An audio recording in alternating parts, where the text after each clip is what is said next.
I remember back in 2002, man, people was caught up in a money trap. They didn't know what was going on. It was like, is is the gap gonna be Wall Street or our streets? Which one is gonna be? Which one is gonna be? Everybody was like, are we headed towards a recession or not? The economic bubble was 2002. It was bubbling. People knew, and they didn't do anything about it. They just read it and saw it. The handwriting was on the wall in 2002. That's why I love to get this to y'all, man, here on One Crack News. We're going to discuss this, more further on the Patreon. In January, we're kicking this year off right. We're giving you all the nonsense of what's happening in behind the scenes to a lot of these affairs. But then you got to learn also the other side of what went down. Was like businesses and everything, because all these things that Wall Street was doing at the time, then you start seeing the layoffs, right? Ford Motor Company, people weren't buying cars. They was like complaining because people weren't buying cars. People gonna end up losing jobs. 22,000 jobs was gone. AT&T, they were losing money, cut about 6,000 jobs. Then before the year was out, they cut about another 4,000, almost another 5,000 jobs. 10,000 jobs gone from AT&T. Because why? In 2002, what was starting to happen? Cell phones. Cell phones was starting to become the new norm of the household. Hell, people weren't getting landline phones no more. So you don't need people going in there installing landline phones when people are resorting only to cell phones.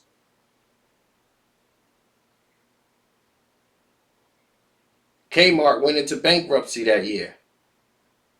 Thousands of workers, who was expected to get, working papers and everything else, they were gone. The terrorist attack, the quote unquote terrorist attack of the towers, people want to blame that for the outcome. No, that was the beginning of the end. The economic collapse was going to be blamed on that. But they knew it was done then, and they had to set stuff aflame so we can get up out of here. That's all. That's all. So 1.6 million jobs in 2002. You think that loss ain't going to be felt?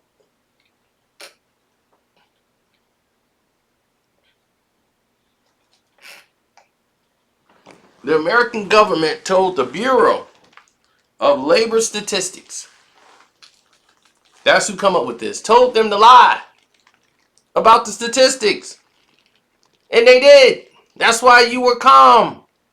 You never got told all this stuff back then. Smaller people tried to inform you.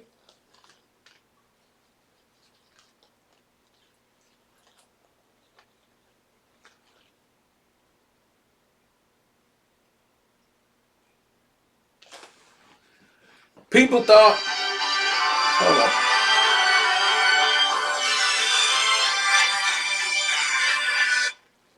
I have to hit you back. I'm recording.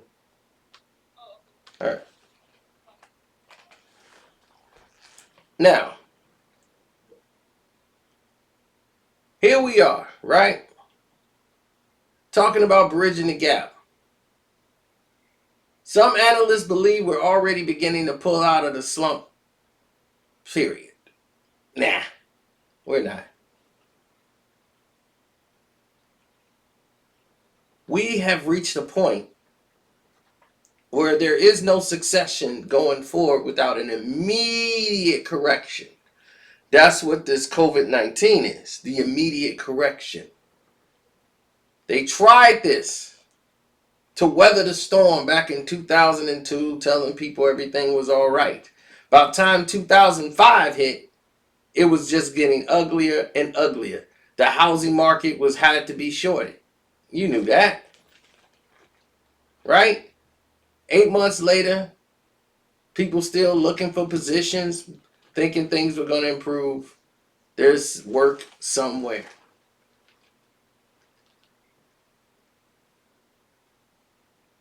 This was the money trap. People thought Wall Street and investments and all these things was going to help them. They bankrupted them, took them to the ground. This was the money trap. This was the dollar on the spider web. This is what you couldn't see. From Wall Street to the streets is where y'all went when y'all went ahead and believed. And it's not your fault for believing. It's like putting your money in a 401k. You believe that when it's finally time, you're going to get there. So people started going back to school, saying, well, I'm going to use this time to spend this money to go back to school so we can see what can actually happen at the end of it.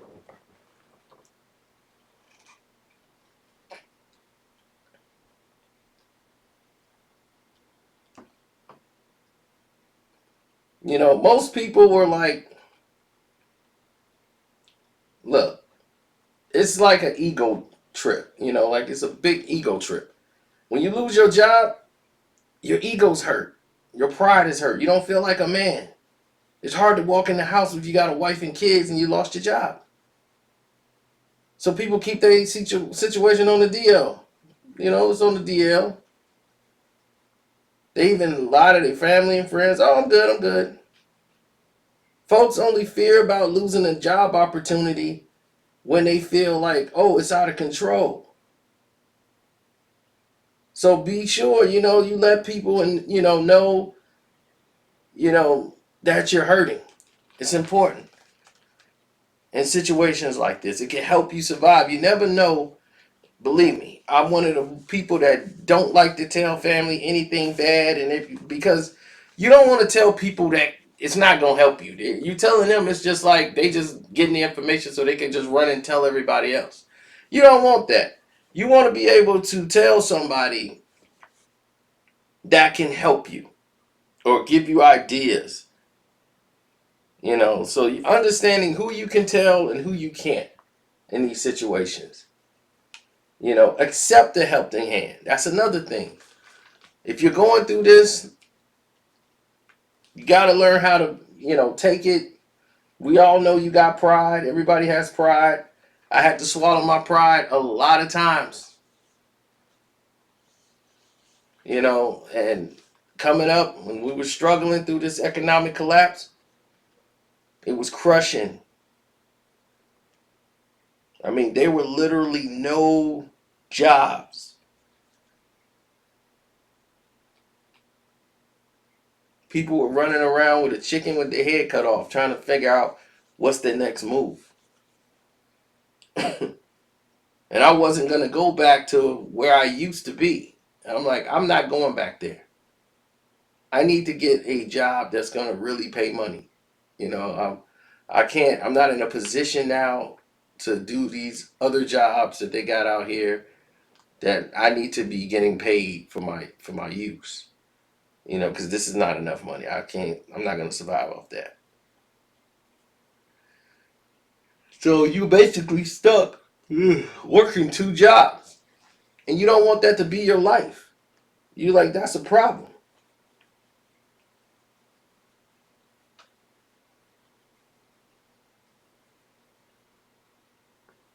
And this is what happened to people,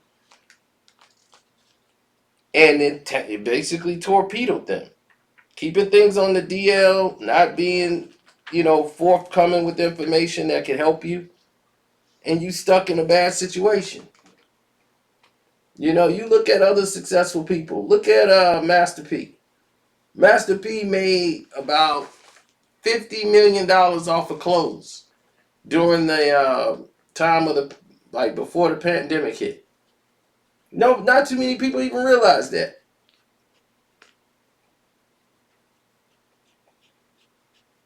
He was selling his clothes in Africa. I mean, not Africa, but Jamaica, Japan. Paris, London. It was selling everywhere. A lot of people didn't know that. And the reason why people didn't know that is because their focus was off. Master P was using his son's young career to basically funnel a security for him with money. So he made him basically the models. Him and Romeo were the models for basically carrying the family tradition, the family brand. So when he had his P. Miller collection, they made easy about probably over $100 million. It was at 40, 50 million way back when. So we got to start looking at the picture a little different. They were able to do that on the verge of a recession. Now ask yourself now, is the P. Miller clothing thing still going on? No. But did that stop Master P? Did he go broke? Is he out of money? No, he pivoted to something else. Rich people don't hold on to one thing forever. They use it until its time is up, then they move on to the next. They always evolving. So don't let this be a prisoner to you and you become stuck in a money trap. All right? I'm out.